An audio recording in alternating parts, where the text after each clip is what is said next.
बिरसा मुंडा का जन्म 15 नवंबर 1875 में एक गरीब किसान परिवार में उलीहातू ग्राम, जो उस समय बंगाल प्रेसिडेंसी में आता था, हुआ था।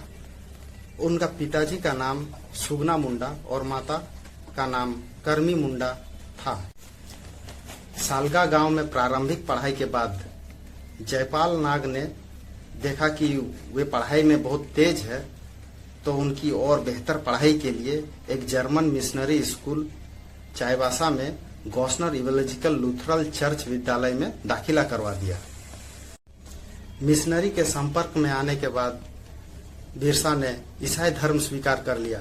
अब उनकी हालत पहले से सुधर गई। बिरसा अब धीरे धीरे बड़े हो चुके थे। उन्होंने देखा कि जिस व्यवस्था के कारण वे बचपन से परेशान थे, उन्हें अपने घर से हाथ धोना पड़ा, जमीन जायदाद से हाथ धोना पड़ा। उनके समाज के लोग पिछड़े हुए थे और उन्हें वे बंधुआ मजदूर की तरह अपने ही खेत पर काम कर रहे थे। उन्होंने देखा कि उस व्यवस्था से अभी भी बहुत लोग ग्रसित है और परेशान है। उन्होंने देखा कि अंग्रेजों ने पुरानी स्थानीय प्रशासनिक और राजस्व व्यवस्था को खत्म करके एक नई व्यवस्था ला चुके थे।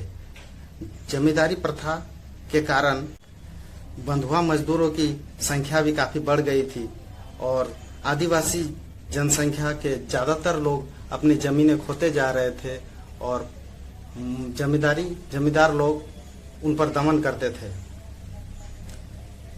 अंग्रेज यहाँ के धर्म और संस्कृति का भी मजाक उड़ाते थे और उन्हें जंगली कहते थे। अपनी धर्म और संस्कृति का मजाक उनसे बर्दाश्त नहीं हुआ। जिंदगी जीने के दो तरीके होते हैं, या तो बेइज्जती स्वीकार करते रहो या फिर इसका समाधान करो। बिरसा एक पढ़े लिखे नौजवान तो थे, साथ में वो जुझारू भी थे। उन्हें यह बिल्कुल बर्दाश्त नहीं था कि वे इस स्थिति के साथ स्वीकार करते। अतः उस स्थिति का समाधान करने का उन्होंने सोचा। उन्होंने सबसे पहले ईसाई धर्म को त्याग दिया और अपनी संस्कृति, अपने धर्म, लोकगीत, खान पान, रहन सहन पर अपने लोगों को, अपने आदिवासी भाइयों को उन पर गर्व करना सिखाया। उन्होंने सबको यह आह्वान किया कि आदिवासी संस्कृति किसी भी संस्कृति से कम नहीं है।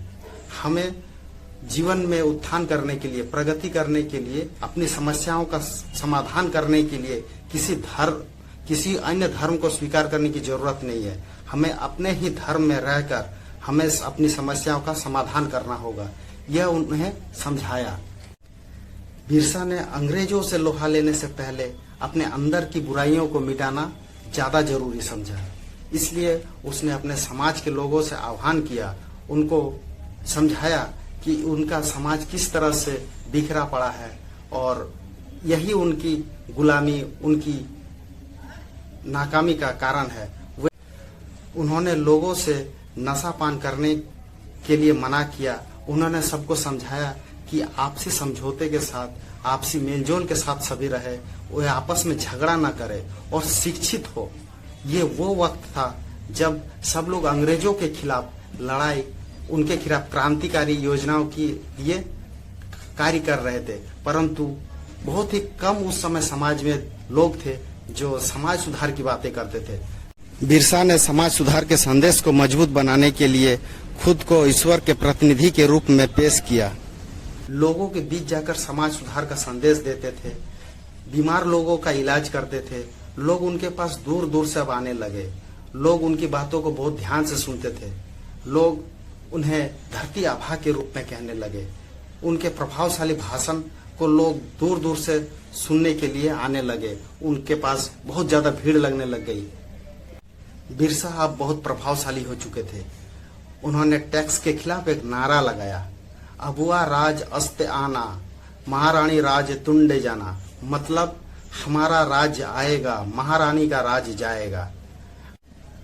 उन्होंने आम लोगों से अपील की कि वे टैक्स जमा न करें। उसी दौरान एक अफवाह फैल गई कि बिरसा ने यह घोषणा करवाया है कि जो भी अंग्रेजी हुकूमत को कर देगा उसे अपनी जान से हाथ धोना पड़ेगा। इस बात के लिए अंग्रेज सरकार ने उसे 1.5 साल का कारावास सुनाया। 1898 में जेल से बाहर आने के पश्चात उन्होंने चुटिया के मंदिर को अपने कब्जे में ले लिया। और जमींदारी प्रथा को चुनौती दी। 1899 में लगभग 7,000 आदिवासी स्त्री पुरुष 25 दिसंबर को खूंटी, तमाड़, रांची और कई जगह इकट्ठा हुए और उनका मूल टारगेट ईसाई चर्चों पर ब्रिटिश या अंग्रेज सेना के ऊपर हमला करना था।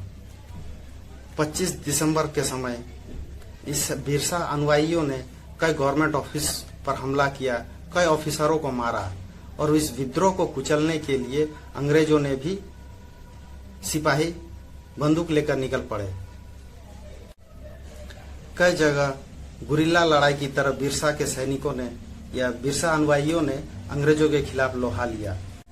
बिरसा अब अंग्रेजी हुकूमत और ईसाई मिशनरी दोनों के लिए बहुत मुसीबत की जड़ बन चुके थे, क्योंकि वो लोगों से एक तरफ ये कहते कि ईसाई धर्म स्वीकार ना करो, अपने धर्म पर विश्वास एवं अपने संस्कृति पर गर्व करना सीखो, और दूसरी ओर वे अंग्रेजों के खिलाफ षड्यंत्र भी करते और उनके खिलाफ विद्रोह भी करते।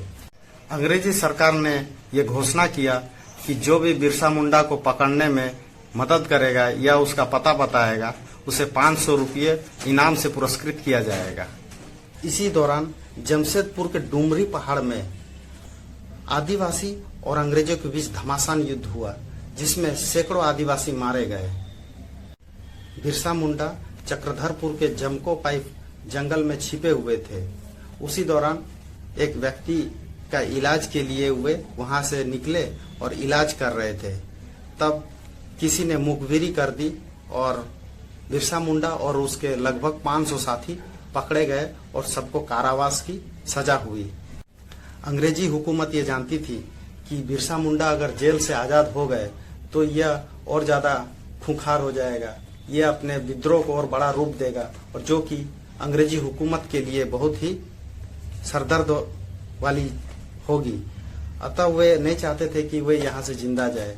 उन्होंने उसके दातून और पीने के पानी में जहर मिला दिया, जिसे इस्तेमाल करने के पश्चात उनकी मृत्यु 9 जून 1900 में रांची जेल में हो गई थी। अंग्रेजों ने तो कहा कि कॉलेरा से इनकी मृत्यु हो गई, परंतु डॉक्टरी जांच में ऐसा कोई भी उनके शरीर से सिम्टम्स नहीं मिला था, जिससे यह साफ साबित हो रहा था कि यह षड्यंत्र अंग्रेजों की रची हुई थी